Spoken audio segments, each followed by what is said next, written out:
الحمد للہ وسلام علی عباده الذین اصطفى اما بعد فاعوذ باللہ من الشیطان الرجیم بسم اللہ الرحمن الرحیم وَإِذْ أَخَذَ اللَّهُ مِيثَاقَ الَّذِينَ أُوتُوا الْكِتَابَ لَتُبَيِّنُنَّهُ لِلنَّاسِ وَلَا تَكْتُمُونَهُ فَنَبَذُوهُ وَرَاءَ ظُهُورِهِمْ وَاشْتَرَوْا بِهِ ثَمَنًا قَلِيلًا فَبِئْسَ مَا يَشْتَرُونَ۔ عرب خود را بنور مصطفیٰ سوخت، چراغ مردہ مشرق برافروخت، ولیکن آ خلافت راہ گم کرد کہ اول مومنہ را شاہی آموخت۔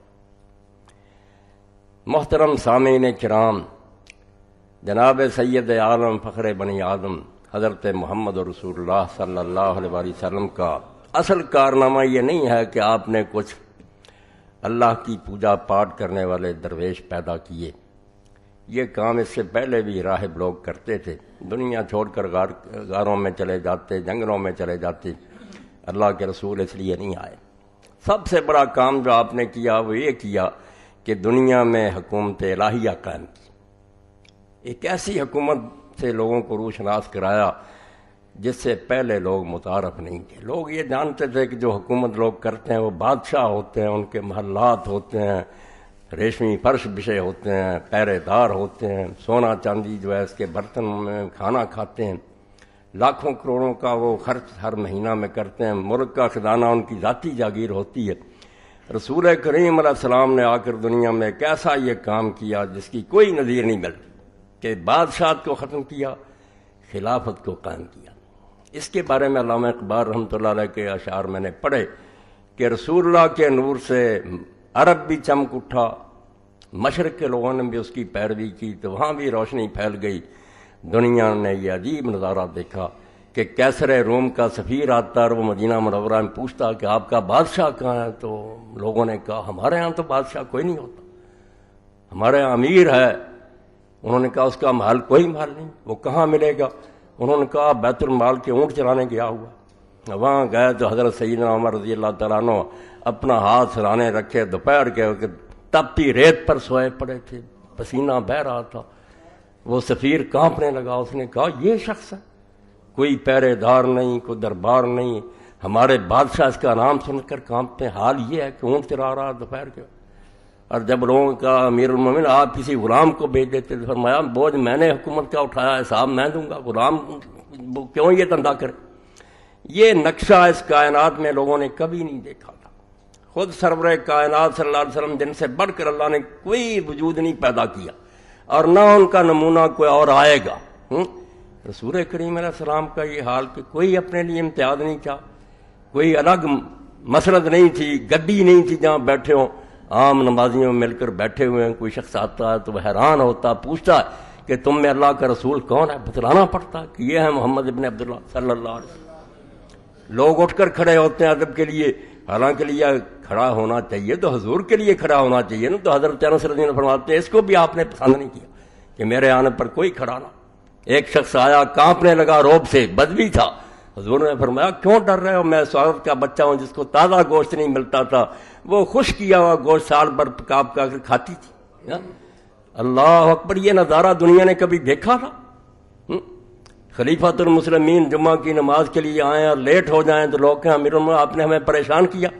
تو فرمایا بھائی اس کے سوا اگر کوئی کرتا ہوتا تو میں یہ دھونے کے لیے دے آتا اور وہ پہن کر آ جاتا، یہی میرا ایک لباس ہے، خشک ہونے میں کچھ دیر لگی۔ اس پر بھی 8 پیوند لگے ہوئے تھے۔ یہ حضور صلی اللہ علیہ وسلم کا وہ کارنامہ جو کوئی نہیں کر کے دکھا سکتا۔ کچھ نمازیں پڑھنے والے پیدا کرنے والے کو ذکر گئی، یہ آسان بات ہے، جوگیوں نے بڑی بڑی ریاضت کی ہے، راہبوں نے کی ہے، مسلمانوں کی بات ان کے سامنے کچھ بھی نہیں، مگر سب بیکار ہے۔ حضور نے فرمایا حکومت سنبھالو، خزانے تمہارے پاؤں کے نیچے ہوں، فوجیں کھڑی ہوں تمہارے اشارے پر حرکت کرنے کے لیے، مگر تم اپنے آپ کو سمجھو کہ میں بادشاہ نہیں ہوں کہ جو جی چاہوں تو میں تو نائب، اللہ کا بھی نائب ہوں، حکم وہاں سے آئے گا، میں صرف نافذ کروں گا۔ اور امت اصل میں حکومت کی مالک ہے، میں تو اس کی طرف سے ایک نمائندہ خادم ہوں اس کا، میں ان کے مشورے کے بغیر کچھ نہیں کر سکتا۔ یہ وہ کام تھا، وہ اعلیٰ نظام تھا جو رسول کریم علیہ السلام نے دنیا کو دیا، مگر ہماری بدبختی اور بدقسمتی ولیکن خلافت راہ گم کر کہ وہ خلافت اپنا راستہ بھول گئی کہ ابر مومن آرا شاہی آموخت، دوسری پشت بھی نہیں، پہلی پشت کے ان لوگوں نے بادشاہ سکھا دی، پھر وہی محل بن گئے، ریشمی فرش بچ گئے، سونے چاندی کے برتنوں میں کھانے شروع ہو گئے، دربان کھڑے ہو گئے، اپنے چیلے چانٹوں کو بیت المال میں سے لاکھوں اور کروڑوں دینے شروع کر دیے، بعد اعتدالیاں شروع ہو گئیں۔ یہ وہ قیامت تھی جس سے بڑی قیامت اسلام پر کوئی نہیں آئی۔ یہ ملا مولوی کہتے ہیں کہ امام حسین کا تذکرہ کرو، انہیں دین کی الف بے کا بھی پتہ نہیں ہے۔ امام حسین کو اگر میں دین میں سے نکال دوں، اسلام کسی شے کا نام نہیں۔ مجھے اگر اس دین پر فخر ہے تو اس لیے کہ جب یہ قیامت آ رہی تھی اور امت کی زبانیں گنگ کر دی گئی تھی، ان کے ہاتھ باندھ دیے گئے تھے، تو اس وقت رسول اللہ کا جو وارث تھا، حضور کے کندھوں پر سواری کرنے والا، وہ میدان میں آیا کہ یہ جو ہو رہا یہ غلط، ٹھیک ہے ہوتا پھر بھی وہی رہا، راستہ نہیں روکا جا سکتا۔ حکومت اتنی زبردست تھی کہ اس نے اپنے پنجے اتنے گاڑے تھے کہ حسین رضی اللہ عنہ کے 72 ساتھی راستہ روک سکتے تھے، جبکہ وہ جانتے تھے کہ میرے والد جو پوری دنیا کے خلیفہ تھے، ان کو ان لوگوں نے اپنی چالاکیوں سے بے بس کر دیا تھا۔ میرے بھائی کو حکومت چھوڑنی پڑی، اب کون لوگ میری مدد کے لیے آئیں گے؟ کوئی نہیں آنے والا تھا، نہ اس امید پر وہ نکلے تھے، صرف جیسے کہتے ہیں اختلافی نوٹ۔ اور آپ جانتے کہ ایک جج بھی صحیح فیصلہ کر جائے، ظلم کا فیصلہ، اور وہ لکھ دے کہ یہ غلط ہو رہا، تاریخ میں وہ زندہ ہو جاتا، امر ہو جاتا، لوگ بعد میں کہتے ہیں یار باقی سب بک گئے تھے، وہ بکا نہیں گیا۔ اسی لیے یہ بات جو ہے نا کہی گئی ہے، گزرے ہیں اس جہان میں ایسے بھی کچھ شہید، مقتول تابد رہا قاتل نہیں رہا۔ وہ جو مارے گئے وہ زندہ ہو گئے، ان کا نام زندہ اور زندہ رہے گا۔ ٹھیک ہے، جب اللہ کے مخالف موجود ہیں، رسول اللہ کے دشمن موجود ہیں، حسین کو برا کہنے والے رہیں تو کیا گرا کہ مگر حسین زندہ رہے گا، یہ اپنی موت مرتے رہیں گے، وہ زندہ ہے۔ اس کے باپ نے دین کا ایک چیپٹر مکمل کیا، اگر علی نہ ہوتا دین ناقص رہ جاتا۔ یہ دین پڑھیں تو پتہ چلے نا، نکالیں کتاب البغات کہ مسلمان اگر باغی ہو جائیں، حکومت صحیح ہو، کیا سلوک ان سے کیا جائے؟ نہ قرآن کوئی رہنمائی کرتا، نہ رسول اللہ نے کوئی رہنمائی کی۔ یہ مسئلہ ہی نہیں پیش آیا، کفار کے ساتھ، مشرکین کے ساتھ جنگیں، ان کے قیدیوں سے برتاؤ، ان کے مال کو مال غنی، وہ سب ہے، مگر مسلمان ہی اگر بغاوت کر دیں، حکومت صحیح ہو، کیا کیا جائے؟ اس میں آپ سارے لوگوں کا پڑھیں، فقہ کی کتابیں اٹھائیں، شریعت پڑھیں۔ شریعت رفع جان اور امین کا نام نہیں ہے، حکومت کرنے کا نام ہے کہ دنیا میں وہ نظام قائم کرو جو اللہ کے رسول لے کر آئے تھے۔ اور اب بھی دنیا میں کیوں قیامت برپا ہے؟ ہزار علاج سوچ رہے ہیں، یہ تحریکیں جو کہتی ہیں خلافت برپا کریں، میں ان کی عقلوں کا ماتم کرتا ہوں، اٹھتے خلافت کے لیے اور تائید یزید کی کرتے ہیں۔ جنہوں نے خلافت برباد کیا ان کا دفاع کرتے ہیں، عقل کے بالکل اندھے، اور ان کا دماغ جو ہے عقل سے بالکل خالی ہے کہ جنہوں نے اسلامی خلافت کو برباد کیا تم ان کی مدافعت کر رہے ہو۔ نہ یہ جنتی دوستی کا سوال ہے، نہ لعنت کا سوال ہے، دین کی بربادی کا سوال ہے کہ باپ نے کتاب البغات کا باب جو ہے وہ رقم کیا، مسلمان باغیوں سے کیا برتاؤ کیا جائے، ان کے قیدیوں سے کیا سلوک ہو، ان کے مردوں کے ساتھ کیا سلوک ہو، ان کا جو مال ہے اس کو مال غنیمت بنایا جائے یا نہ بنایا جائے۔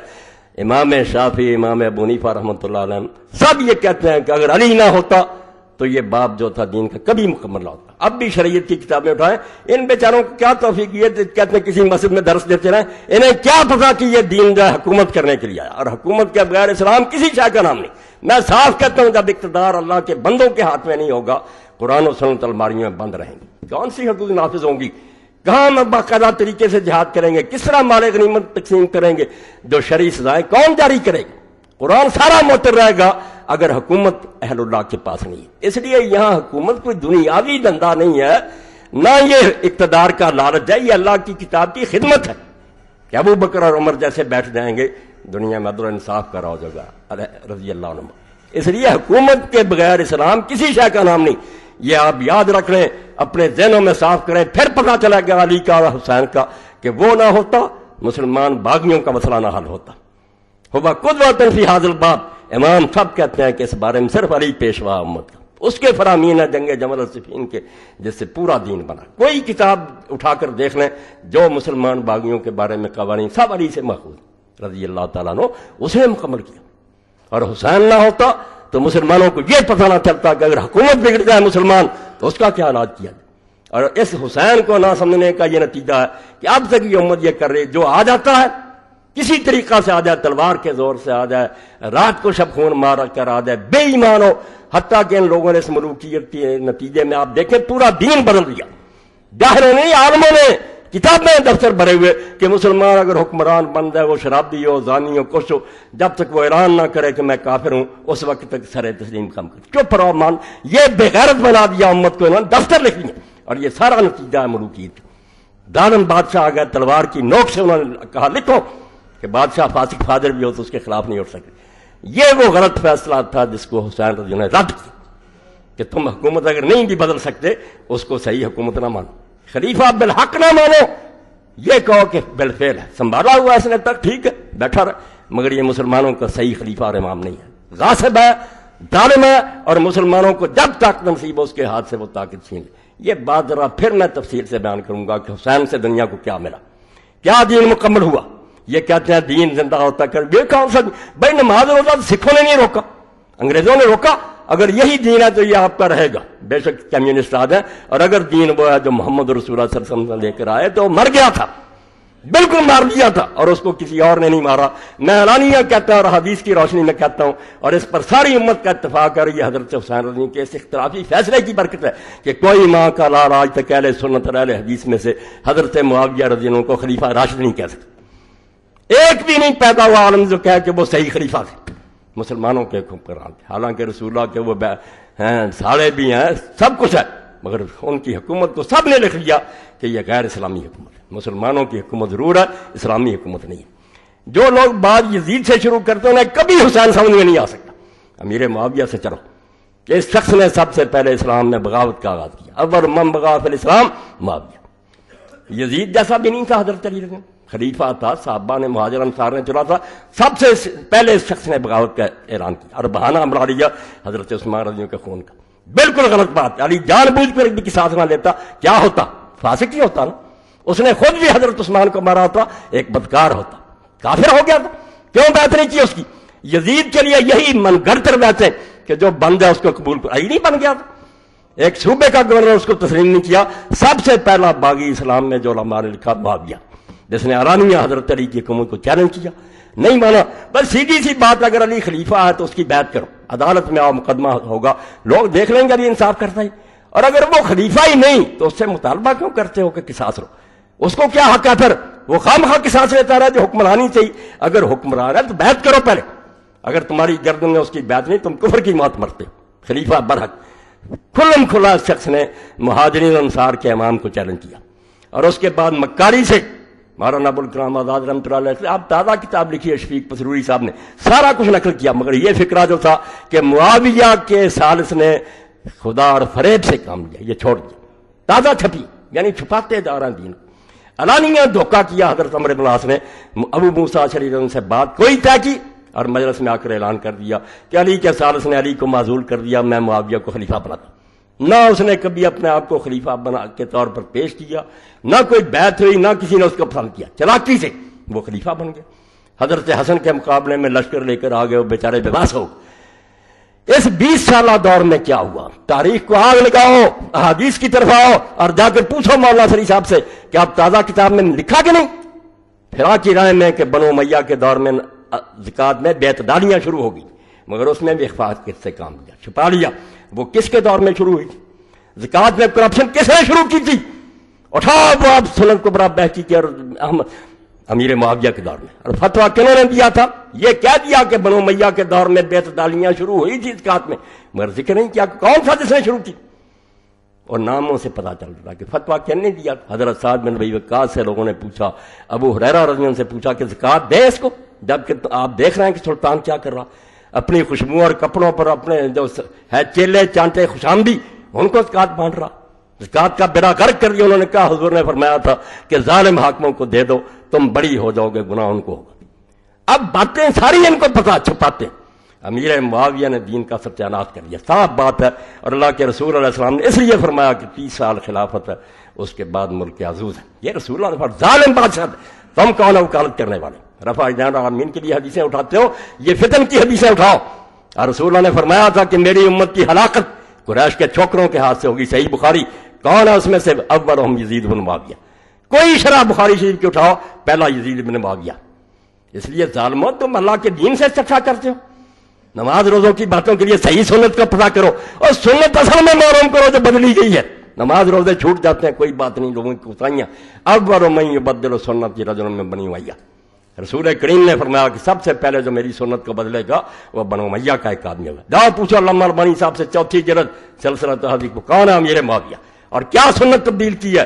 خلافت کو ملوکیت میں تبدیل کیا. رہ گئے مسلمان، نمازیں ہوتی نہیں، حج عمرے بھی ہوتے رہے. اور میں یہ صاف کہوں گا کہ جو لوگ اصل دین کو چھوڑ جاتے ہیں اور اسلامی نظام کو برباد کرتے ہیں، وہ نمائشی کام بہت کرتے ہیں. عید میلاد النبی ٹی وی پر منائیں گے، عمروں کے لیے وہ کثر پوری کرتے ہیں کہ لوگوں کو بیوقوف بنائیں کہ دیکھو یہ کتنے دیندار. مگر جب اسلامی نظام کی بات آئے گی لوگوں کو جیلوں میں بند کریں گے، مسجدوں میں پابندیاں لگائیں، کوئی حق نہ بیان کرے. یہی امیر معاویہ نے نظام شروع کیا، بالکل ایسا باطل نظام جس میں حج تک کو روک لیا. اللہ کے رسول نے بڑی مشکل سے کفر کے دستور کو ختم کیا تھا کہ لوگوں حج کے مہینوں میں تم تمتع کر سکتے ہو، عمرہ بھی کر سکتے ہو. بڑی مشکل سے صحابہ بھی نہیں قائل ہوتے تھے کہ یہ کون سا حج ہے. پہلی عادت تھی ان کی کہ حج کے مہینوں میں عمرہ کرنے کو افضل الفجور سمجھتے. حضور نے بڑی محنت سے یہ کام کیا اور کہا جو نہیں کریں گے عمرہ مجرم. مگر دیکھ لو، اٹھا لو ترمذی شریف اور بخاری شریف، حضرت عمر عثمان رضی اللہ تعالیٰ نے اتنا ہی کہا کہ بہتر ہے کہ تم تمتع نہ کیا کرو، افراد کرو. وہ بہتر کی بات تھی، حرام نہیں کیا. مگر جس نے سب سے پہلے حرام کیا اور مارنا شروع کون تھا؟ قرآن نے کہا فمن تمتع بالعمرۃ الی الحج، معاویہ نے مارنا شروع کیا.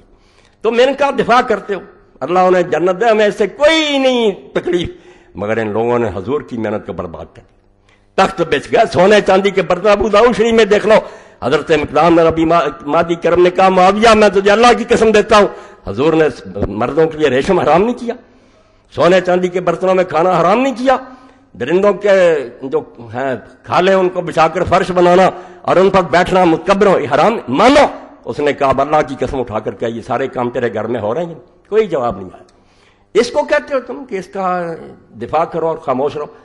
اور جو 1400 سال سے اسلام کو مردہ کر دیا کہ مسجدوں میں بند کر دیا کہ دیتے رہو درس. مگر حکومت اس بارے میں جو ہے سیکولر، ہم دو جی چاہیں گے کریں گے، ہماری مہربانی ہوگی کوئی دین کا کام مانے، ورنہ کوئی نہ کہے، جیلوں میں بند کر دیں گے. اور اس طرح وہ ظلم عظیم کیا کہ جو زبانیں رسول اللہ کے سامنے کھول جاتی تھی، عام آدمی تو حضور سے پوچھ لیتے تھے کہ وہی ہے یا آپ اپنی رائے دے رہے ہیں. اور حضور نے اتنی تربیت کی صحابہ کی کہ جب بریرہ کو بھی بتا دیا رضی اللہ تعالیٰ عنہ کہ میں یہ حکم نہیں دے رہا، نہ یہ دینی کو مسئلہ میری رائے، اس نے کہا میں نہیں مانتی. حالانکہ اس کو آزاد کیا تھا حضرت عائشہ رضی نے خرید کر، کتنا احسان تھا اس پر، اور لونڈی تھی. مگر اس نے کہا جب آج کی شریعت اجازت دیتی ہے کہ میں پہلے خامن سے نکاح رکھوں یا آزاد ہونے کے بعد توڑ دوں، میں نہیں رکھنا چاہتی. حضور نے فرمایا ٹھیک، کسی نے اس کو برا نہیں کیا، اتنی آزادی. مگر یہاں یہ حال ہو گیا کہ ولید ابن عبد الملک اگر خطبہ دے رہا ہے جمعہ کا کہ چلا گیا، اثر بھی جا رہی ہے، تو ایک تابعی نے اٹھ کر کہا کہ اللہ کے بندے، رسول اللہ کے بعد کوئی نبی نہیں آیا، قرآن کے بعد کوئی کتاب نہیں اتری، کیوں وقت نمازوں کے تم برباد کر رہے؟ تو اس تابعی کو کیا جواب ملا؟ صحابہ میں دیکھیں ابن حجر، یہ وہ جرم کی حکومت ہے جو معاویہ رضی نے مسلط کی، ہم اس جرم کو معاف نہیں کر سکتے. اسی کی وجہ سے ہم پوری دنیا میں ذلیل و رسوا ہیں کہ مسلمان ملکوں میں آزادی نہیں آئی. یورپ میں فرانس کا جو انقلاب تھا میگنا کا، وہاں لوگ پھر بھی جانیں چھڑا گئے، بادشاہ انہوں نے ختم کر دیے، اپنے حکمرانوں کے خلاف بول سکے، ہم نہیں بول سکتے، یہاں تلوار ہے کہ بولو. اور بے شمار لوگ مارے گئے اللہ کے نیک بندے جنہوں نے حق کہا، زبانیں گم کر. یہ جبر و استبداد کی. تو تمتع روکا. نمازوں کا آپ صحیح بخاری میں دیکھ لیں کہ نمازیں ان کے دور میں کیا ہوگی. حضرت انس رضی اللہ عنہ گئے، ولید کے زمانہ روتے تھے کہ لوگوں نماز بھی ضائع ہو گئی، یہ صحیح بخاری میں اٹھا کر تجدید صلاۃ میں پڑھ لینا. لوگوں نے کہا کیوں؟ فرمایا یہ نماز کا وقت ہے، زور تم عصر کے وقت پڑھتے اور اثر اس وقت پڑھتے ہو جب سورج غروب ہونے لگتا. تو کئی صحابہ اور تابعین کا پھر شرح میں ابن حجر اور سارے علماء لکھتے ہیں بیچارے جمعہ پڑھاتے اور دیکھتے کہ وقت تو چلا گیا، پھر بیٹھے بیٹھے اشاروں سے ہی نماز پڑھ لیتے، اٹھ کر پڑھ ہی نہیں سکتے. لوگ کہتے اٹھ کر پڑھو، کہنے گردن کٹوانی.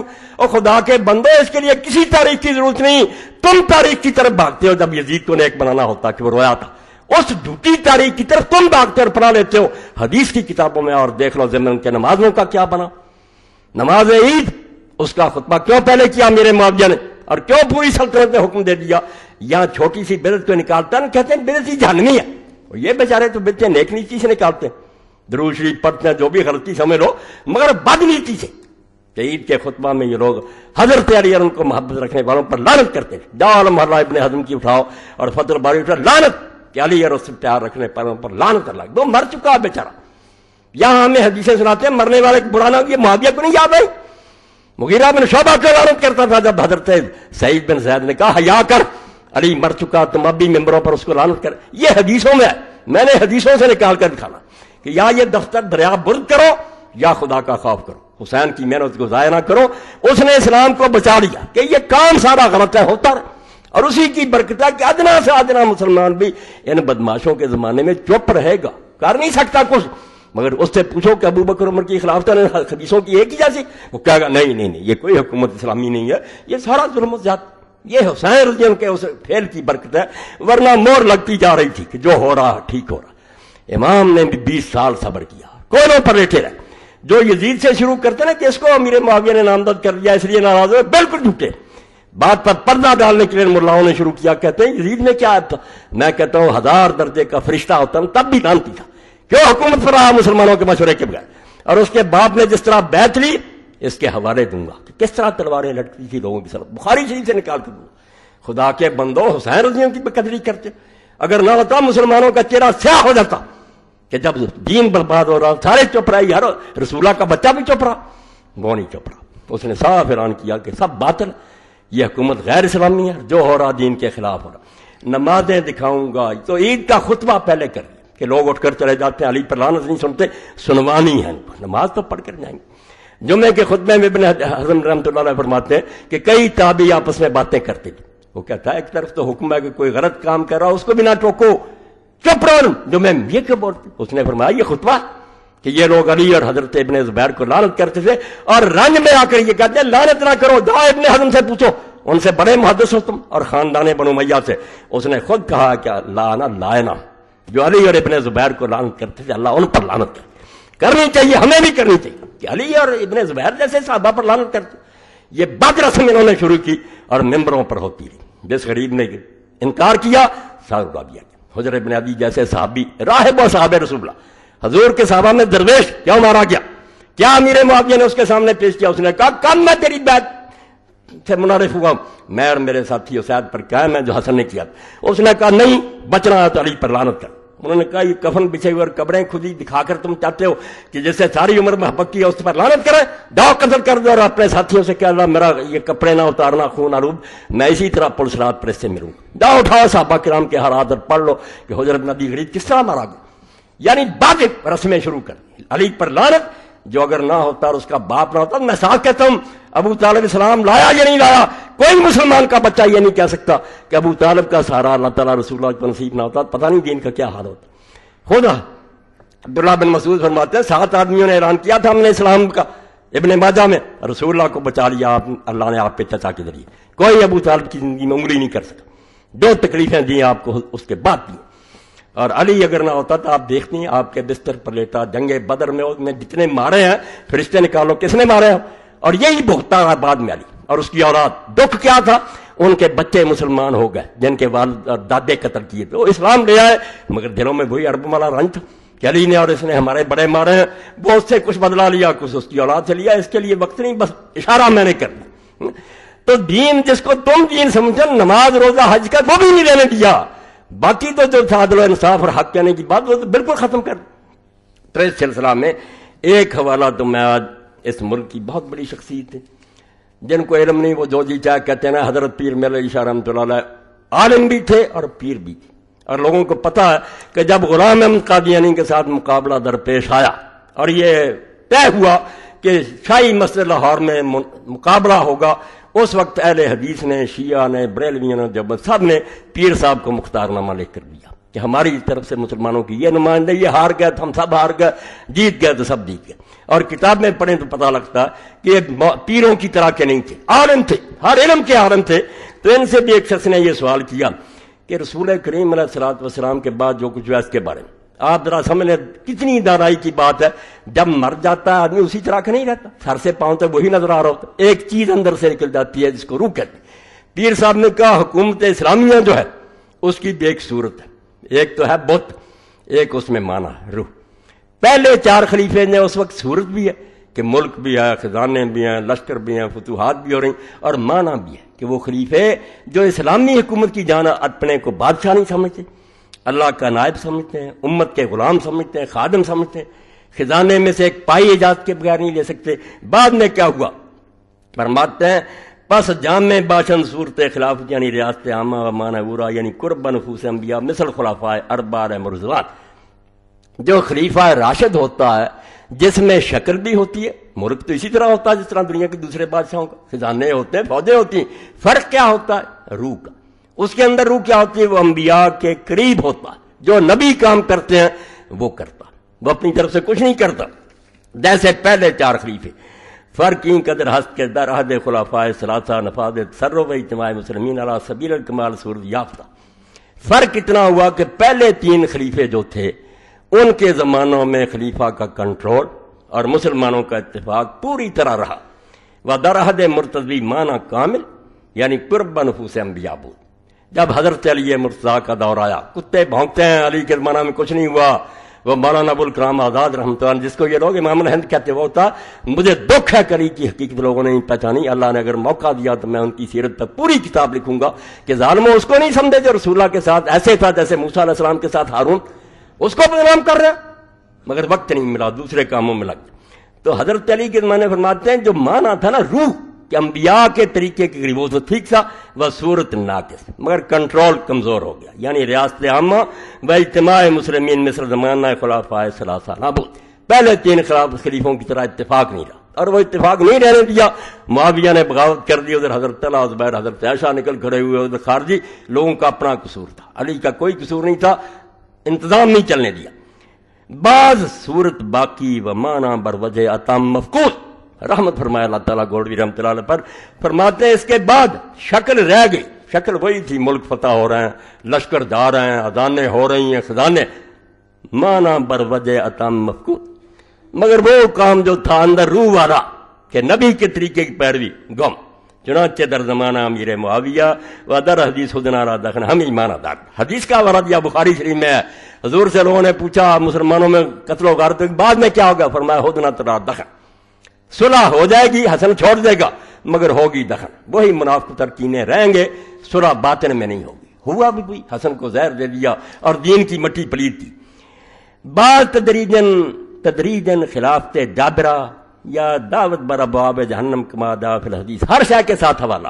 فرماتے ہیں پھر تو خلافت بالکل بدلتی جو آیا آگے اینٹیں رکھتا گیا۔ جابر حکومت بالکل جس کو حضور نے کہا تھا جہنم کے دروازوں پر دعوت دینے والے حکمران ہوں گے، دوزخ کی طرف بلا رہیں گے، ایسا ہی رہا۔ کما جا پھر پیدا گشت بعض انقلاب زمانہ حسب مشیت عزی رنگ تشبہ بخلاف راشدہ بدہور عمل۔ پھر کئی سال گزر گئے، معاویہ کو خلیفہ کسی نے نہیں مانا، یزید کو نہیں مانا، عبد الملک حکمران ہونے کی وجہ سے بچا خلیفہ کہتے رہو، خلیفہ راشد نہیں ہے، کوئی نہیں کہتا۔ کسی چھوٹی سے چھوٹی کتاب سے لے کر بڑی تک دیکھ لیں، جہاں جہاں عقائد بیان کیے اہل حدیث نے، اہل سنت نہیں، خلیفے 4 ہیں، بعد میں ملوکیت۔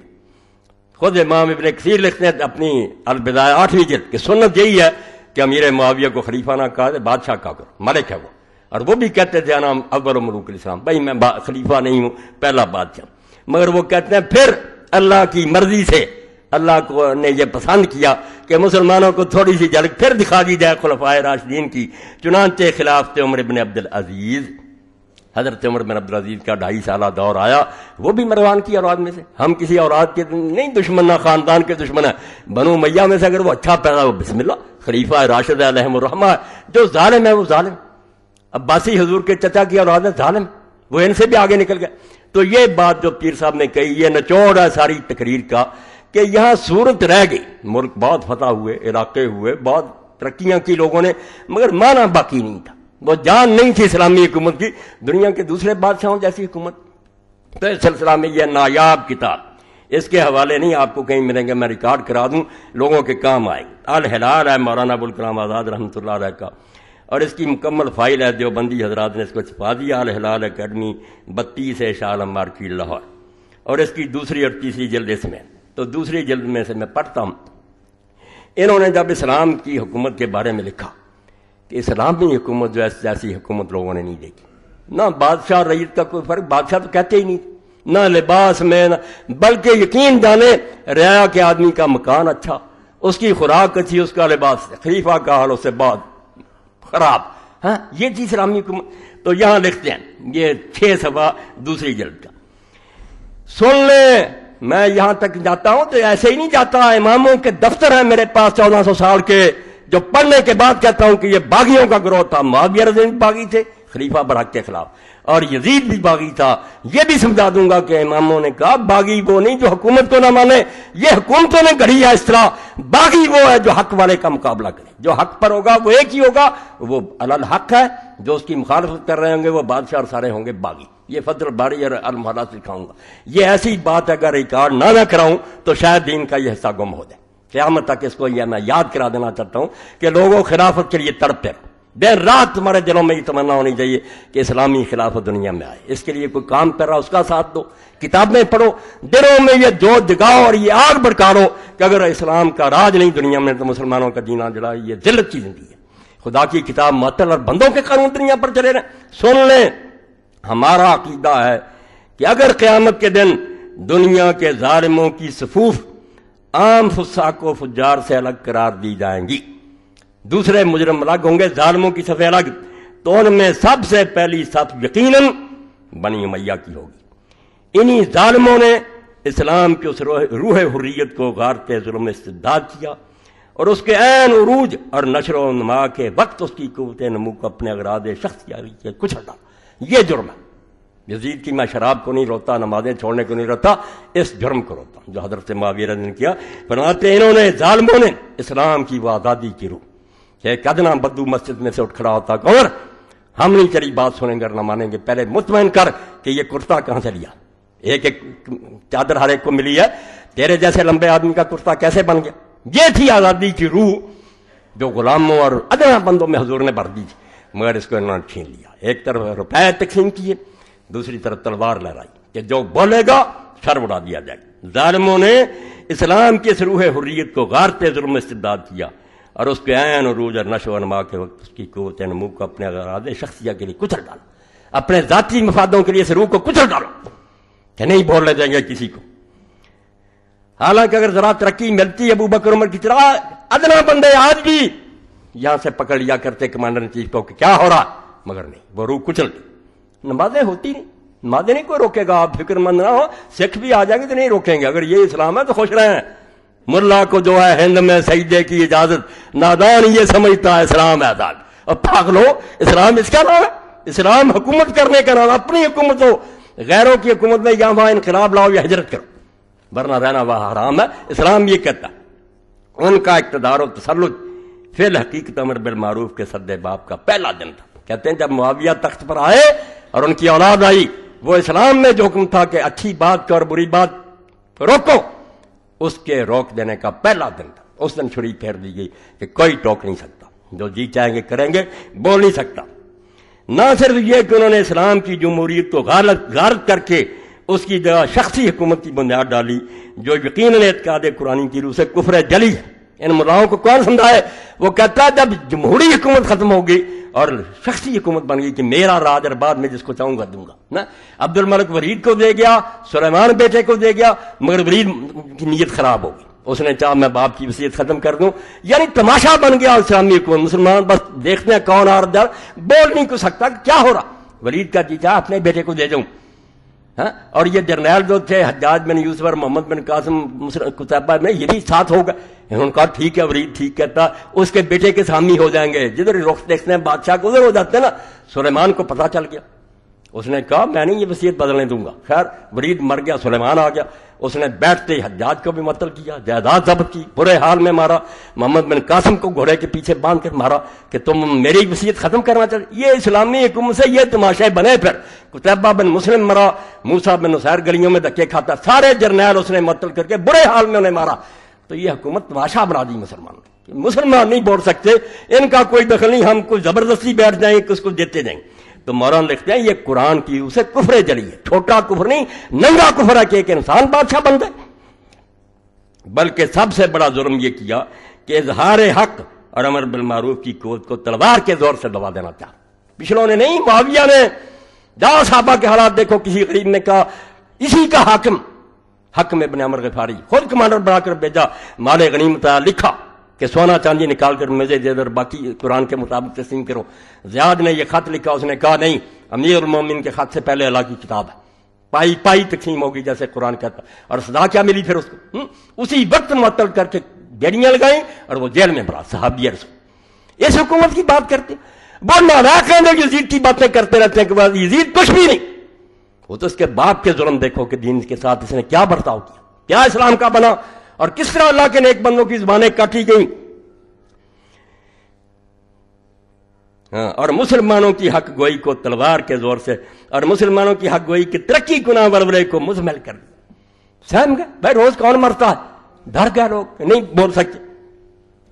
تاہم چونکہ عہد نبوت کا فیضان روحانی اور تعلیم قرآنی کا اثر ابھی بالکل تازہ تھا، حضور کا اثر اتنی جلدی تو نہیں دور ہو سکتا، ابھی لوگ تھے، اس لیے اگرچہ طرح طرح کی بدعات اور محدثات و معاصی کا بازار گرم ہو گیا تھا۔ یہ تمہارے اہل حدیثوں کے امام الہند لکھ رہے ہیں کہ بدعتوں کا بازار گرم تھا اور گناہ کی ریل پیل تھی، لیکن پھر بھی امر بالمعروف کی آواز کی گرج کوفہ اور دمشق کے ایوان و محل کو لرزا دیتی۔ کبھی کبھی کوئی نکل آتا تھا دیوانہ جو محل میں جا کر اعلان کر دیتا تھا کہ بے شک اس کا سر کاٹ دیا جاتا، مگر نکلتے رہے۔ یہ میں نے پڑھا ایک لمبا، مگر اس میں تھوڑا سا پڑھ دیا۔ اب دوسری بدعت کا لکھتے ہیں، کہتے ہیں ذکر نہ کرو، انہوں نے کیے کام ہم صرف بیان نہ کریں۔ ستیہ ناش کیا دین کا کہ امیر المومنین علی جیسا آدمی رسول اللہ کا داماد، خلیفہ راشد، اور رسول اللہ کے ساتھ ایسے جیسے موسیٰ کے ممبروں پر کہ جمعے کے خطبے میں بھی دوسرے حصے میں رکھ دیا کہ جہاں خطیب اور باتیں کہے یہ بھی کہے کہ لعن اللہ علی والا محبی، علی اور اس پر محبت رکھنے والوں پر لعن۔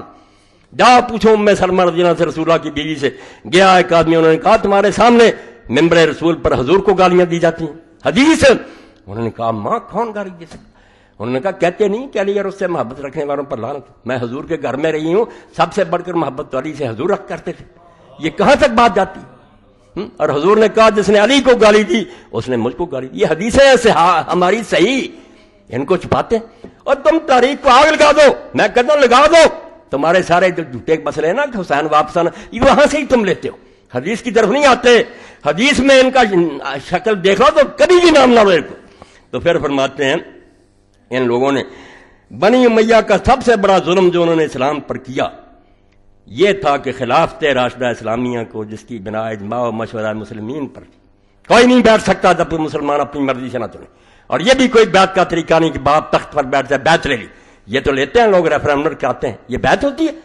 تخت پر بیٹھا سارے ہاں جی کہتے ہیں، بیعت اس کا نام ہے کہ ابو بکر عمر کی طرح بے اختیار ہو، تمہاری کوئی حکومت نہیں ہے۔ پھر لوگوں سے پوچھو، بادشاہ پوچھتا اپنے لیے کہ مجھے مانتے ہو یا نہیں، یا باپ بیٹے کے لیے پوچھتا بادشاہ، بھائی کوئی دیوانہ ہی ہوگا جو انکار کرے گا؟ یہ بیعت کہلاتی نہیں، جرم ہے، بیعت مانگی نہیں جاتی، کی جاتی۔ میرا جی چاہتا کسی کو ووٹ دوں، نہیں چاہتا کیوں تنگ کرتے ہو مجھے؟ حضرت سعد بن عبادہ نے نہ ابو بکر کی نہ عمر کی، کسی نے نہیں پوچھا، کیوں پوچھنا تھا؟ نہیں وہ صحیح سمجھا، ٹھیک ہے زندہ رہا، اس کی عزت ہے، اسی طرح سختی کہ بیعت کرو۔ تو فرماتے ہیں کہ بدل دیا حکومت شخصی و مستبدہ و سلطنت ملکیہ سیاسیہ میں تبدیل کر دیا، اور حکومت کی بنیاد شریعت پر نہیں رکھی بلکہ محض قوت اور سیاست پر۔ قرآن حدیث سے نہیں پوچھا جائے گا، ہاں اپنی پاور سے کریں، ٹھیک ہے قرآن کی کچھ باتیں مانتے تھے وہ مہربانی تھی ان کی، جیسے آپ بھی مان لیتے، جو ان کو فائدہ مند ہو وہ اس کا نہیں انکار کرتے۔ یہ حکمران جو نقصان پہنچائے کہ یہ بے حیائی نہیں ہونی چاہیے، پردہ کرو، یہ کیوں تم موسیقی نہیں چھوڑو، اجتہاد کی ضرورت ہے، تو بھائی ہمیشہ ایسے کرتے۔ قرآن حاکم نہیں رہتا، بیچارہ کھڑا ہے سائل، جو اس کی بات مان لے، جس کو چاہے رد کر دیں۔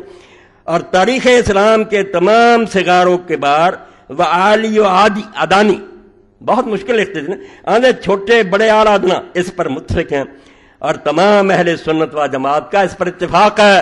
جو نہیں اتفاق رکھتا وہ اہل حدیث نہیں ہے، کوئی ناسبی ہے، پلید ہے۔ اہل سنت کا اس پر اتفاق ہے کہ یہ ایک سخت بدعت تھی، اور مطابق ارشاد صادق و مصدوق علیہ الصلوۃ والسلام، خود حضور کے فرمان کے مطابق ملک کے عزوز کا آغاز تھا، ظالم بادشاہی کا آغاز تھا حضرت معاویہ سے، کیونکہ آپ نے کیا دیا تھا، خلافت میرے بعد 30 سال ہے، پھر ملک کے عزوز ہے۔ نبی کو نہ جھٹلا، یہ جائیں جہاں جائیں، ہم کہتے ہیں اللہ لے جائے جنت میں، ہمیں کوئی، مگر اسلام کو نقصان پہنچا، ولیکن خلافت راہ گم کر کہ اول مومن را شاہی میں، وہی تخت، وہی تاج، وہی دربان۔ پھر لکھتے ہیں اور سنو، ازاں جملہ بنی امیہ والے مروان کی ایک سب سے بڑی ہادم شریعت اور پر معصیت و فسق و عدوان بدعت شرعیہ، دین کو تباہ کرنے والی گناہوں سے بڑی بدعت وہ تھی جس کا انتقامانہ اتباع برادران شیعہ نے شروع کیا۔ کہتے یہ بیوقوف بن گئے اور معاویہ کی غلط سنت پر چل پڑے، نفرت ہوگی، تبرہ کرتے ہیں، مگر شروع کس نے کی؟ یہ بدعت کس نے شروع کی؟ شیعوں نے نہیں کی، حضرت معاویہ نے شروع کی۔ اور افسوس ہے کہ بدبختانہ شاید آج تک کرتے ہیں، یہ شیعوں کے بارے کہتے ہیں کہ وہی سنت پر عمل کرتے تھے۔ یعنی سب سے پہلے سرزمین اسلام میں جو رحم و محبت اور صلح و اخوت ہی کی تخم ریزی کے لیے بنی تھی کہ پیار، اسلام پیار کے لیے، سب و شتم اور لعن و تبرے کا تخم انہوں نے بویا، لعنت، اور وہی گھروں میں بیٹھ کر نہیں، مقدس مساجد اسلام میں جو صرف عبادت و طاعت الہی واذکار و اشغال مقدسہ کے لیے بنائی گئی تھیں کہ اللہ کی یاد کی جائے اور یہاں درود پڑے جائیں، اپنے اغراض نفسانیہ منکرہ سیاسیہ سے اہل بیت نبوت حضرت امیر علیہ السلام پر علانیہ لعنت بھیجنی شروع کی۔ توبہ توبہ۔ اب کہتے ہیں صحابی کو برانا، جنہوں نے ممبروں پر لعنت کی علی کو، علی صحابی بھی نہیں ہے، اللہ کا خوف کرو، اور چیختے رہے حضرت سعید بن زید جیسے اور دوسرے کہ ظالموں ممبر پر کھڑے ہو کر یہ ابو داؤد شریف میں سے نکال لو، کہ شرم نہیں آتی؟ رسول اللہ نے اسے جنتی کہا ہے، 10 جنتی صحابہ اور تم اس کو گالیاں دے رہے ہیں۔ اس کے بعد پھر فرماتے ہیں کہ ان لوگوں نے کیا کیا کیا، بالکل دین اسلام کا تماشا بنا لیا۔ بنی امیہ کی سب سے پہلی بدعت اور اسلام و مسلمین پر ان کا اولین ظلم یہ تھا کہ نظام حکومت اسلامیہ کا تختہ یکسر اٹھ دیا اور خلافت راشدہ جمہوریہ سیاح کی جگہ مستبدہ ڈکٹیٹرشپ و ملک عزوز کی بنیاد ڈالی۔ یہ انقلاب بہت شدید تھا۔ آج لوگوں کو محسوس نہ ہو چلو جی جو جی چاہے آ گیا، تو یہ اس لیے کہ دین سے ہم دور ہو گئے، ہمیں پتہ ہی نہیں کہ حکومت تو ڈرائیونگ سیٹ ہے، یہ معمولی بات نہیں، جیسے ڈرائیور غلط بیٹھ گیا وہ لے جائے گا جدھر کو لے جانا چاہتا، آپ کرتے رہیں دعائیں، روتے رہیں، وہ اگر جانا چاہتا گنگا کو، آپ مکہ نہیں جائیں گے، کبھی نہیں جائیں گے۔ حکمران جو ہے یہ امیر ہے، اس کے ہاتھ میں باغ ڈور، یہ غلط ہو گیا، سارا قبلہ ٹیڑھا ہو جائے گا۔ اس لیے فرماتے ہیں یہ انقلاب بہت شدید تھا، چھوٹی بات نہیں تھی، دین برباد ہو رہا تھا اور بہت مشکل تھا کہ ملک کو اس پر راضی کیا جائے۔ ابھی لوگ تازہ تھے، صحابہ کرام بھی ابھی موجود تھے اور خلافت راشدہ کے واقعات بچے بچے کی زبان پر تھے، اس لیے کس چیز سے کام دیا گیا؟ لوگ تو تڑپتے تھے کیا ہو رہا ہے، اس لیے اس احساس اسلامی کو مٹانے کے لیے تلوار سے کام لیا گیا۔ تلواریں ننگی ہو گئیں، جلاد کھڑے ہو گئے کہ بولو جو حکومت کے خلاف بولتا، اور جس نے قوت حق و معروف سے زبان کھولی اس کو زور و شمشیر اس کو زر و شمشیر و خنجر ضربی۔ ابن استیاب لکھتے ہیں، ابن عبد البر استیاب میں، کہ لوگوں نے پوچھا کہ معاویہ کیوں کامیاب؟ اس نے کہا میں نے بیت المال سے لوگوں کو دینا شروع کر دیا، لٹا دیا خزانہ، جہاں سے عمر ایک انگلی شہد کی نہیں لیتا تھا جب تک امت سے اجازت نہیں لیتا، کرپشن شروع کر دی، زور و شمشیر و خنجر سے چپ کرایا گیا۔ رفتہ رفتہ احساس منقلب اور خیالات پلٹے کھانے لگے، 14ویں صدی تک پہنچتے پہنچتے سب کچھ بدل گیا، لوگوں کے دل سے وہ بات ہی نکل گئی کہ یہ حکمران کیا کرتے ہیں، ٹوکنا، اور حقیقت روز بروز مستور و محجوب ہوتی گئی، مٹ گئی ساری۔ اب ایک آخری حوالہ پڑھ دوں اس لیے کہ یہ نہیں ملیں گی، دوسری تیسری جلد جو ہے الہلال کی، ان کو تو لوگ ڈھونڈتے تھے اس زمانے، ڈاک خانوں کے آگے کھڑے ہوتے تھے مسلمان کہ الہلال کب آتا ہے۔ اس کی جو زبان تھی، ٹھیک ہے وہ بعد میں کانگریس میں مل گئے مایوس ہو کر مسلمانوں سے، مگر الہلال اور بلاغ نے مسلمانوں میں جان پھونک۔ یہ پرچے اگر کوئی پڑھے گا پتہ چلے گا کہ اسے مردہ مسلمانوں میں جان کس نے پھونکی، جہاں جہاں مسلمانوں پر ظلم ہو رہا تھا سارا۔ تو فرماتے ہیں یہ اب امام حسین کے بارے میں اشرا محرم الحرام، اس میں سے باقی چیزیں پھر پڑھوں گا، آج صرف اتنا ہی پڑھوں گا کہ کیا تھا یہ جس کے خلاف حسین اٹھا۔ بنی امیہ کی حکومت ایک غیر شرعی حکومت تھی، کوئی حکومت جس کی بنیاد جبر و شخصیت پر ہو کبھی بھی اسلامی حکومت نہیں ہو سکتی۔ ہاں بے شک وہ ولی ہو، نمازیں پڑھے، تہجد پڑھے، ظالم جو لوگوں کی مرضی کے بغیر آیا وہ غاصب ہے۔ میری زمین پر اگر کوئی قبضہ کر لے، وہاں وہ نمازیں پڑھے، مسجد تعمیر کرے، وہ غاصب ہے۔ زمین میری اسے چھینی ہے، اس کا سارا کام غلط، اس کا ایک عمل بھی درست نہیں۔ انہوں نے اسلام کی روح حریت و جمہوریت کو غارت کیا اور مشورہ اجماع امت کی جگہ محض غلبہ جابرانہ اور مکر و خدا پر اپنی شخصی حکومت کی بنیاد رکھی۔ اس کو سمجھنے کے لیے ذرا پھر بعد میں چلتے جائیں آپ بنو مروان، جیسے میں کوئی مثالیں دیتا رہتا ہوں، کوئی بیٹے کو دے گیا، کوئی بھائی کو دے گیا، کسی نے تلوار کے، مسلمان بیچارے دم بخود آ رہا کو جا رہا، یہ تماشا ہی دیکھتے رہے۔ ان کا نظام حکومت شریعت الہیہ نہ تھا بلکہ محض اغراض نفسانیہ و مقاصد سیاسیہ۔ ایسی حالت میں ضرور تھا، یہ سن لیں حسین کا کارنامہ، وہ جانتے تھے میں بدل نہیں سکتا، ان بچوں اور عورتوں کے ساتھ بدلوں گا۔ ایسی حالت میں ضرور تھا کہ ظلم و جبر کے مقابلہ کی ایک مثال قائم کی جائے۔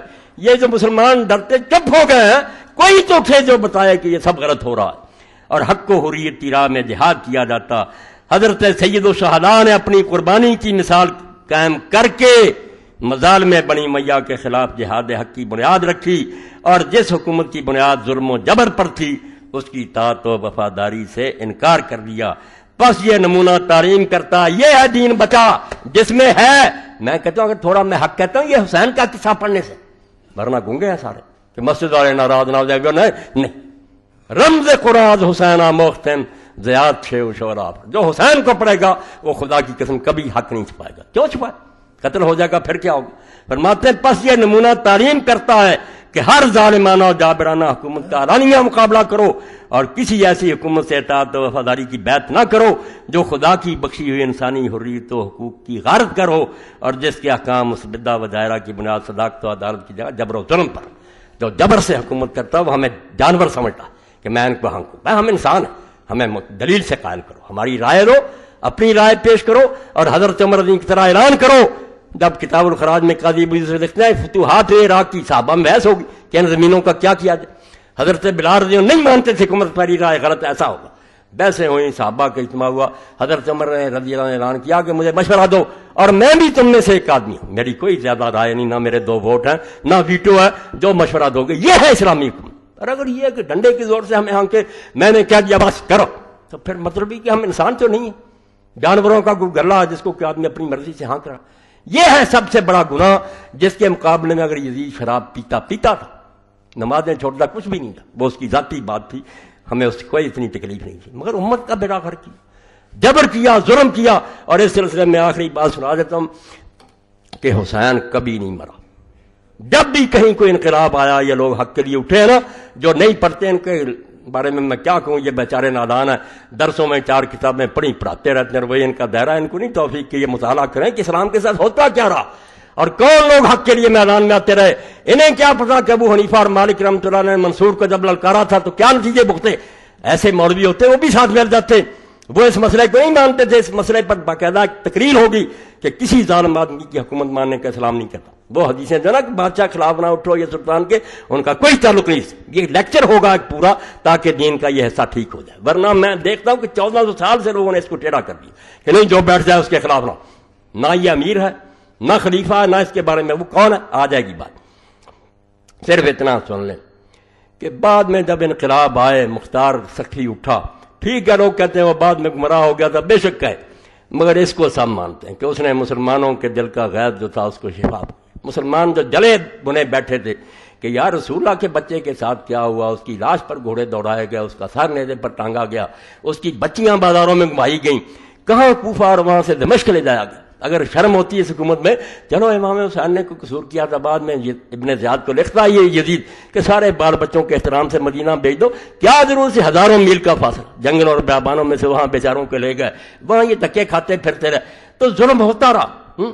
مگر لوگ جو تھے وہ راضی ہیں کہ مختار نے کم یہ کیا، اس نے اپنے اللہ سے دعا مانگی، صحابی کا بیٹا تھا، اگر یہ صحابی کا بیٹا، وہ بھی بہت بڑے صحابی کا بیٹا تھا، اور اس کے باپ کا یہ کارنامہ ہے کہ حضرت عمر رضی اللہ کے زمانے میں جب جنگ قادسیہ ہوئی ایرانیوں کے ساتھ تو ہاتھی دیکھ کر مسلمانوں کے گھوڑے بھاگ گئے، انہوں نے ہاتھی نہیں پہلے دیا، یہ ڈر گئے، تو صرف اس وقت ابو بیض سکھی تو تھا اس کا باپ، اس نے اپنے بھائیوں کو کہا کہ اگر ہم بھی یہاں سے بھاگ گئے تو مسلمان مارے جائیں گے، ایرانی پیچھا کریں گے، وہ پھر ہاتھیوں کے آگے لیٹ گیا۔ یہ واقعہ جس نے پڑھے تو اس کا بیٹا تھا یہ مختار، اس نے یہ پھر اعلان کیا کہ اللہ مجھے اتنی عمر دے دے کہ زمین پر ان لوگوں میں سے جو امام حسین کے قتل میں شریک تھے، سپاہی تھے یا افسر تھے، ایک بھی شخص زمین پر چلتا نہ رہے، اس وقت مجھے مہلت دے دی، اور دے دی رب نے۔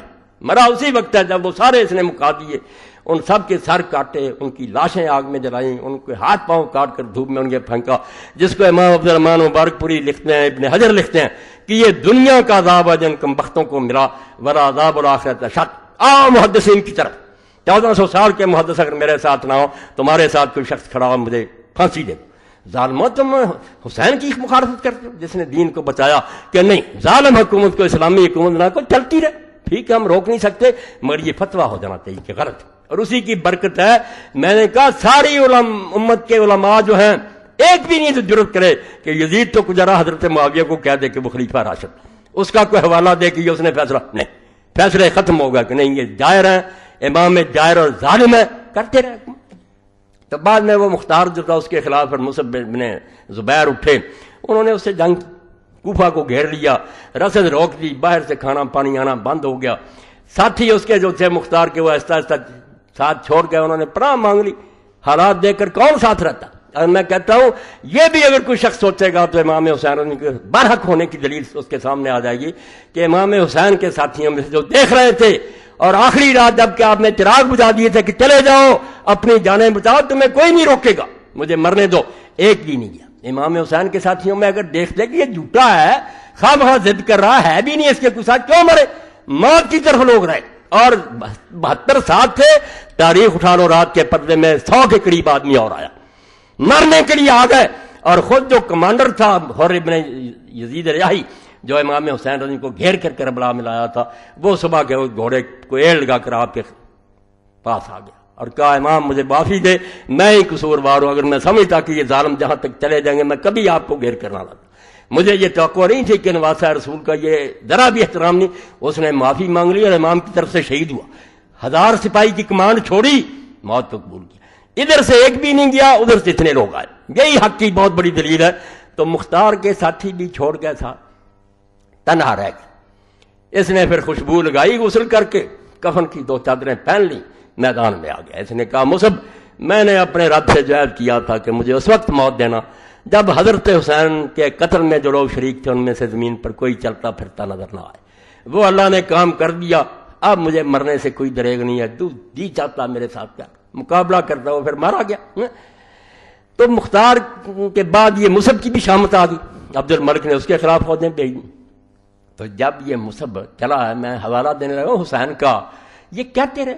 میں کہتا ہوں یہ نادان ہے, بے ان کو کیا کہوں, یہ بے شک شیخ الحدیث نے وقت ہی نہیں ملا, نہ انہیں کوئی ہمدردی ہے کہ اسلامی حکومت کیا ہوتی ہے, وہ برباد کیسے ہوئی ہے, اس کو قائم کرنے کے لیے لوگوں نے کیسی کوششیں کی ہیں. صرف حضرت حسین نہیں, بعد میں بھی ہیں لمبی. اس کے لیے کم از کم تاریخ دعوت و عظیمت سید ابو الحسن علی رحمۃ اللہ علیہ کی پڑھیں. لوگ رہے جو حسین کے نقش قدم پر چلتے رہے کہ یہ جھنڈا بلند ہونا چاہیے کہ یہ غلط ہو رہا.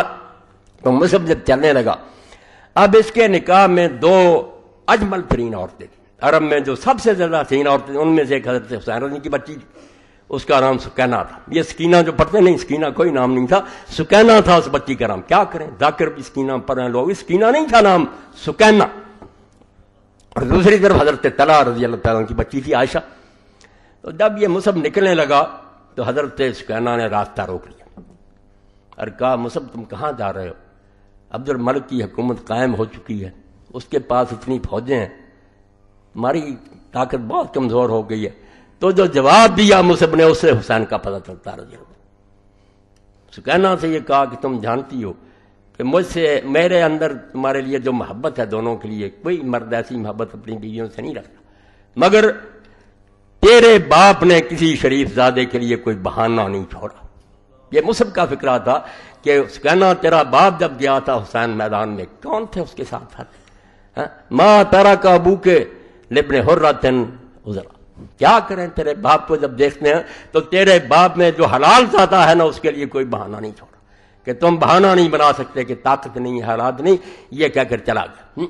تو جب میدان میں پھر ہوئی لشکر آئی تو یہاں تک نوبت پہنچی کہ اپنے بھتیجے اور بھانجے تھے, انہوں نے بھی عبد الملک سے معافی مانگی, چلے گئے ساتھ چھوڑ کر. مصعب کے ساتھ بھی وہی ہوا جو امام حسین, بہت تھوڑے رہ گئے. تو اس وقت اپنے بھانجے کو بلایا, حمزہ تھا اس کا نام, حضرت مغیرہ بن شعبہ رضی اللہ عنہ کا بیٹا تھا. حمزہ کو بلا کر اس وقت مصعب نے کہا کہ حمزہ بتاؤ. جب ابن زیاد نے حضرت حسین سے کہا تھا کہ اپنے آپ کو میرے حوالے کر دے, پھر میں فیصلہ کروں گا کہ کیا کرنا چاہتا ہوں, تو حسین نے کیا کہا تھا. اس وقت یاد آیا حسین. اس نے کہا ماما جی, حسین نے کہا تھا کہ عزت کی موت جو ہے نا وہ ذلت کی زندگی سے بہتر ہے, دلیل بن کر غلاموں کی طرح جینے سے عزت کی موت مر جانا بہتر ہے. اور ساتھ ہی یہ شعر پڑھا، پھر مسلم میدان میں گھس گیا. اس نے کہا ٹھیک ہے، ان رلا بالطف من آل ہاشم تاسو فسنوا للکرام التاسیہ. ہاشم کی اولاد میں سے 18 جوانوں نے جو فاطمہ کے بچے تھے ایک دوسرے کی خیر خواہی کر کے اور اپنی جانیں قربان کر کے ایک نمونہ دے دیا. وہ شریف لوگوں کے لیے ایک مثال قائم کر گیا کہ مر جانا منظور کرو، ذلت کی زندگی قبول نہ کرو. سر کاٹا گیا اس غریب کا بھی، مگر حسین کو یاد کر کے وہ گھس گیا کہ بے شک بھائی بھتیجے چھوڑ گئے، عزت کی موت بنوں گا. اور اس سلسلہ میں آپ دیکھتے ہیں جب ابن زیاد ملعون کا دربار تھا، یہ کتنے بے ایمان. پڑھتے ہیں کہ اس نے محمود احمد عباسی نے کتاب لکھ دی، اس کے شاگرد فیض عالم جیسے ناصبی اٹھ کھڑے ہوئے. اب ان حدیثوں کو یہ بھی شرم نہیں آتی کہ جا کر پوچھیں عصری صاحب سے اور علامہ صاحب رحمۃ اللہ علیہ فوت ہو گئے کہ جب وہ قتل ہوا تھا اور یہ بات ہوئی تھی کہ اس کے لیے دعا کرو، کیا فرمایا تھا علامہ صاحب نے؟ انہوں نے کہا وہ اہل حدیث تھا، حیا کرو، ہمارا یہ مذہب ہے کہ علی خلیفہ نہیں تھا اور یہ یزید ولی تھا، یہ ناصبی تھا، ہم اس کے لیے کوئی دعا نہیں کر سکتے.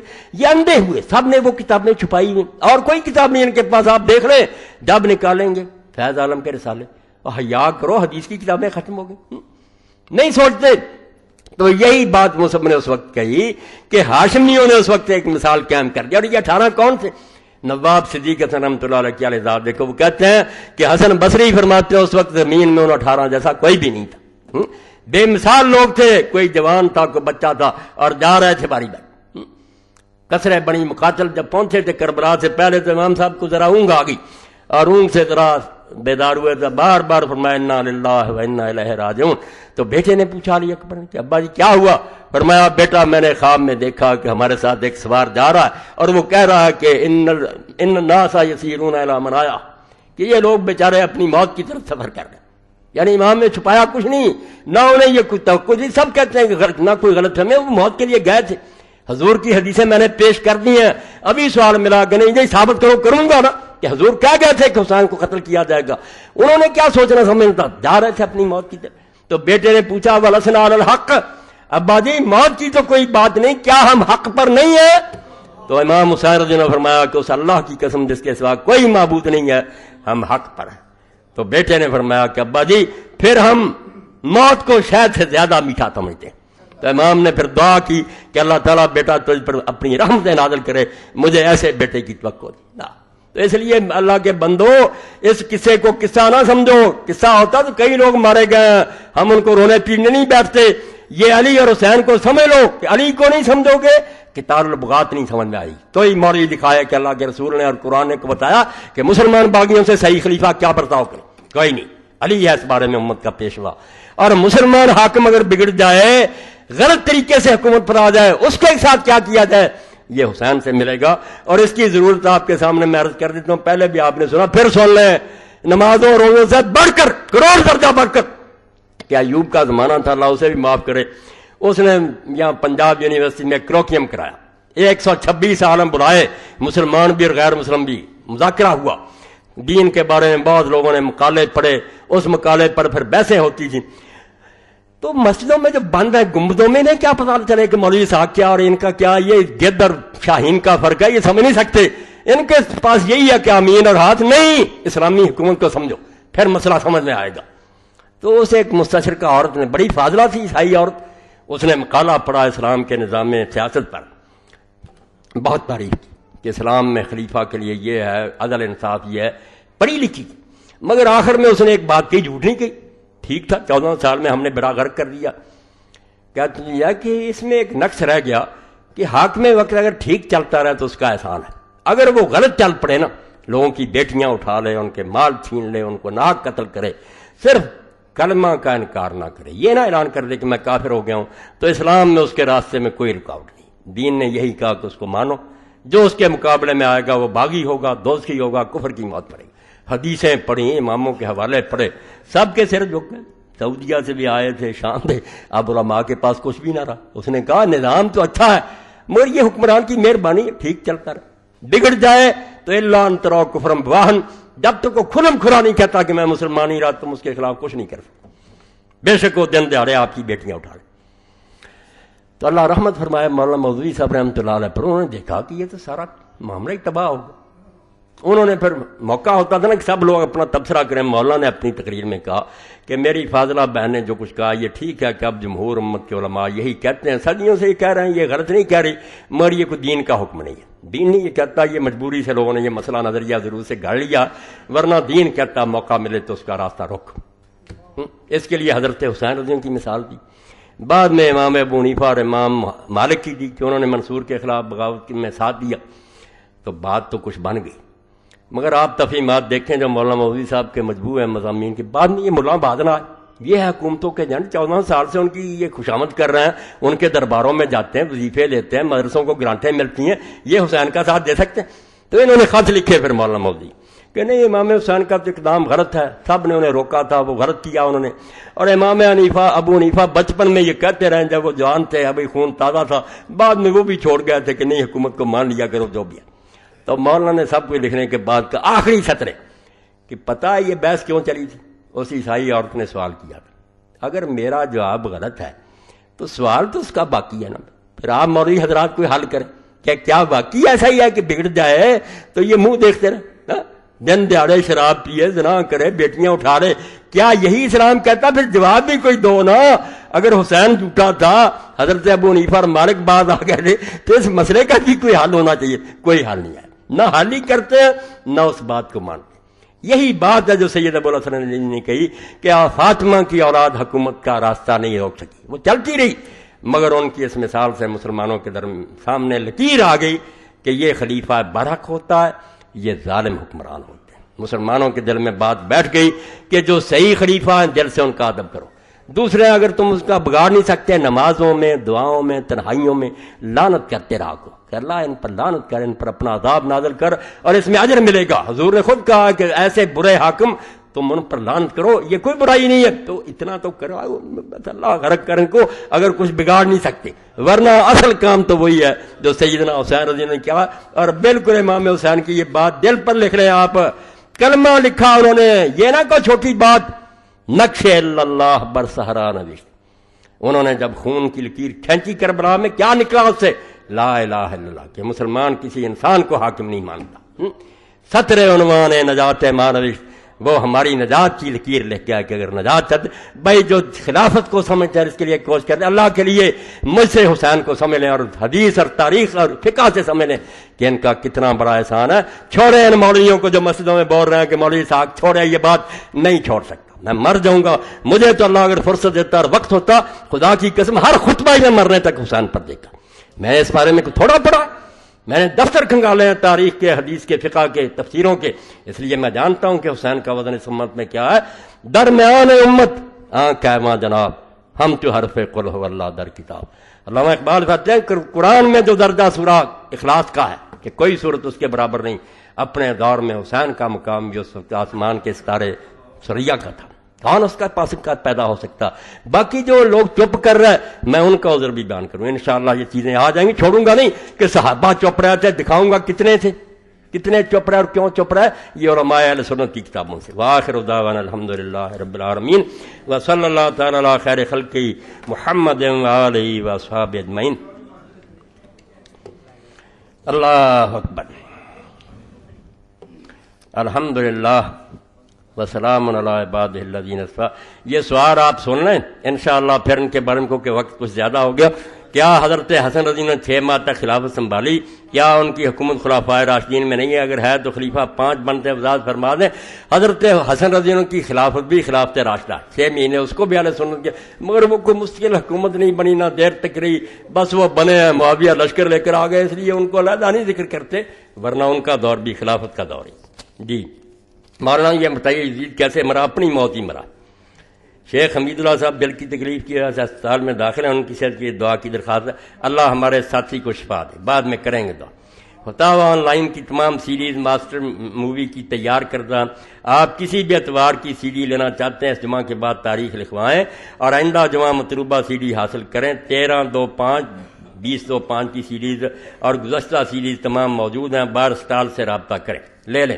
گزشتہ جماعت المبارک سیدنا علی و حسین کتاب ختم ہو گئی تھی، بار سٹال پہ موجود ہے، جس کے مصنف بیانات مورخ قاضی اطہر مبارک پوری ہیں، جس پر اہل بیت اطہار اور معاویہ یزید کے بارے مستند روایات کی روشنی میں مرتب کی گئی ہے، اور کتاب خلافت و معاویہ یزید کی افتراء پردازیوں کا پوسٹ مارٹم کیا گیا، تلخیص سید نفیس الحسینی۔